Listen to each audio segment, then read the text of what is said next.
Hello Year 11 and welcome to this lesson on London by William Blake. If you are, or if you were in the live part of the lesson, you would have done this starter activity. We've already discussed these two images. These are pictures of London from the 1800s when William Blake was writing and when the poem is set. There's obviously quite a scene of chaos here. Some of the buildings are falling down.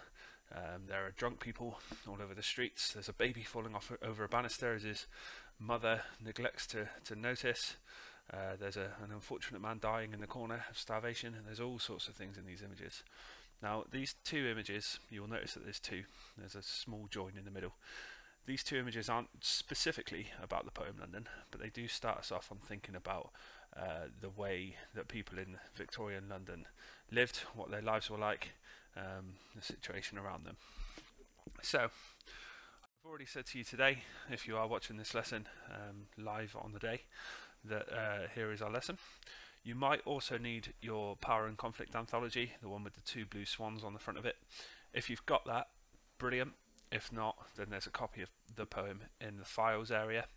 And I do want you to take notes on this poem as you go, either on your copy of the poem or on paper. Remember that because this is on YouTube, you can pause the video, you can rewind the video, you can watch it as many times as you like if you want to keep notes. There are also some tasks at the end that are provided on a separate sheet as well that I want you to complete today. So this is London.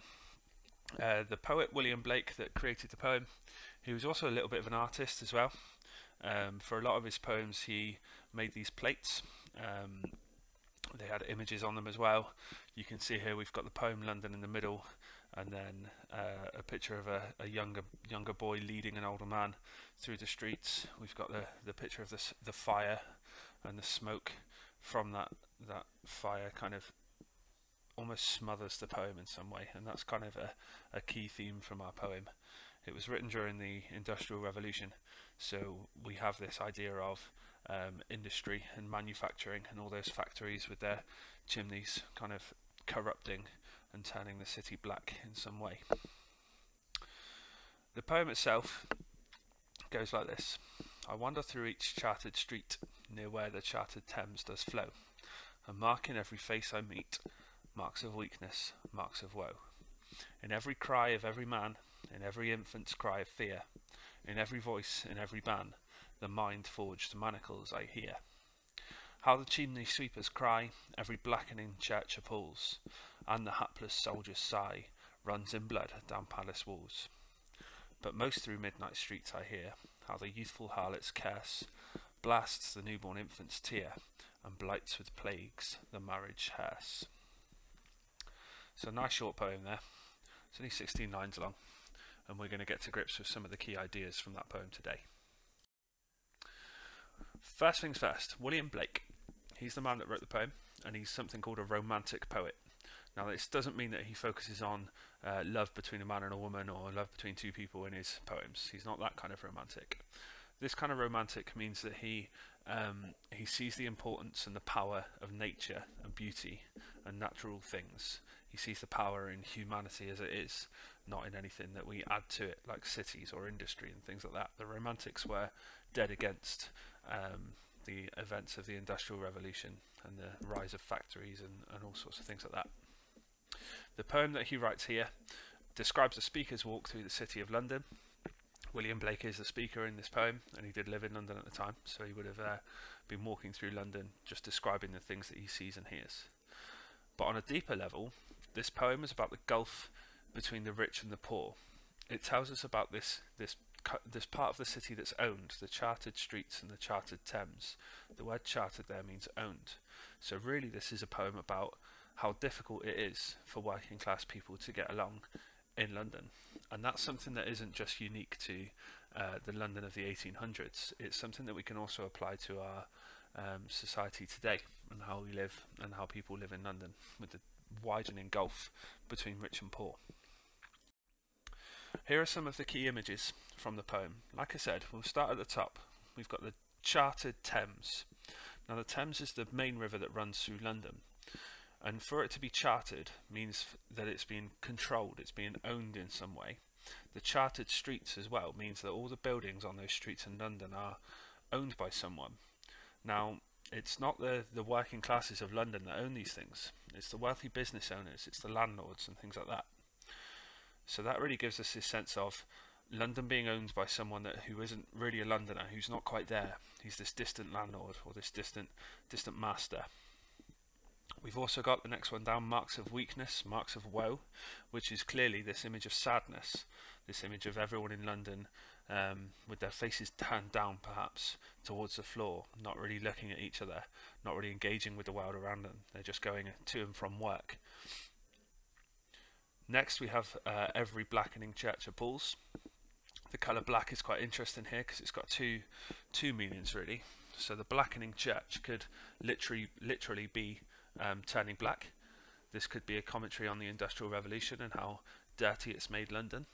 We know from previous years we've had quite bad smog in London, and that comes from the amount of exhaust fumes, the industry, the cars and things like that around the city, and it was quite similar in Victorian London as well with all the factories.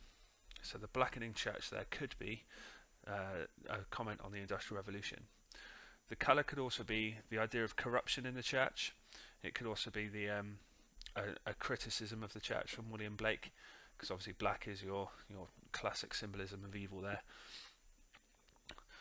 The next image is the mind-forged manacles, and this is my favourite image in the poem. And if you're in my lesson tomorrow, then we're going to watch a little video that just focuses really on this mind-forged manacles image. A manacle is a shackle, like a handcuff, and William Blake is trying to give us this image here of the people of London being shackled to the city. They can't really leave, although their lives are tough, they're hard, they're living in poverty, some of them. They feel like they're chained to the city. They've got no freedom to go and live anywhere else, possibly because they don't have the money to. Maybe they're tied to a job, maybe they're tied to family, something like that. But really, William Blake describes these manacles as mind-forged. That means they're all in the head. So these people who do feel attached to this city or trapped by this city, really these manacles are not real. They're not physically being trapped. So maybe William Blake is telling us that we need to free our minds a little bit, that we need to have a new perspective on the world when we get trapped in situations like this. Maybe we're not actually trapped. There are always options to get out. So you've got a couple of ideas there about mind-forged, about chartered, and about the colour black that you should be making notes on. And remember, you can feel free to pause this video at any time and slow me down so that you can make some notes. The second idea in the poem that I want you to think about is the idea of children. There aren't that many adults mentioned in the poem, sorry, but there are a couple of children. So the first one is the chimney sweep. The chimney sweep. There used to be. You can see a picture of one there. Look. The very stereotypical London chimney sweep is a boy of. He wouldn't have been very old. He would have been 5, 6, maybe 7 years old, and their job was literally to take that stiff brush that he's got there and to crawl up chimneys in people's houses and in small factories and warehouses and things like that, and sweep the chimney clean. This was a horrible job. This was a terrible job for a child to have. No child should really have a job. Certainly not one who's 5, 6 or 7 years old, and certainly not one where you're stuffed up a chimney to clean it out. A lot of these children died, and a lot of them were taken advantage of. They weren't paid very well. They were kept in or controlled by gangmasters, men who would have taken the money for the chimney sweep cleaning and then not really given it on to the children. So there's this image of corruption there. There's this image of children being taken advantage of.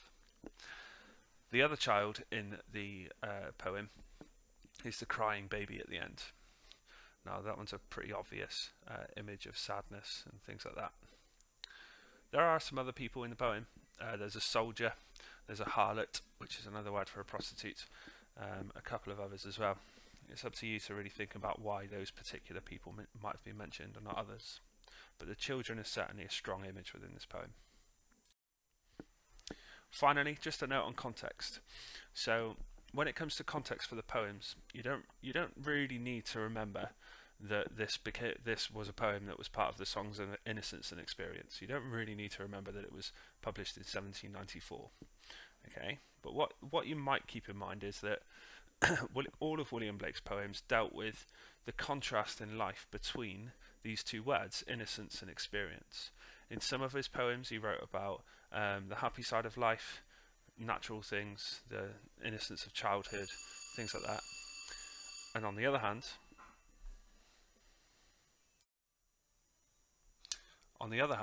he also dealt with themes of experience, so the darker side of life, oppression, plague, bad childhoods. And London is a poem from the experience side of this book. So you can think about this poem being incredibly negative, you can think about it being about oppression, about industry, things like that, but there might also be some positives in there. You might think about that image of mind-forged manacles and the positive message that it gives to the working classes of London at the time. So like I said, you don't really need to remember the book that this came from.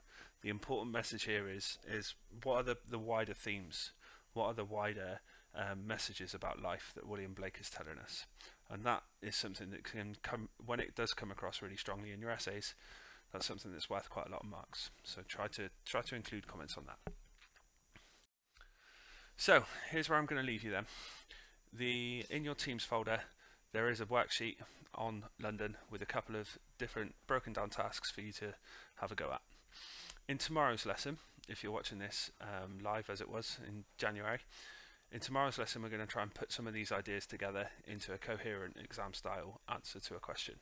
So make sure you've completed all of these tasks, keep your answers handy, and I will see you in our next lesson. Thanks, Year 11.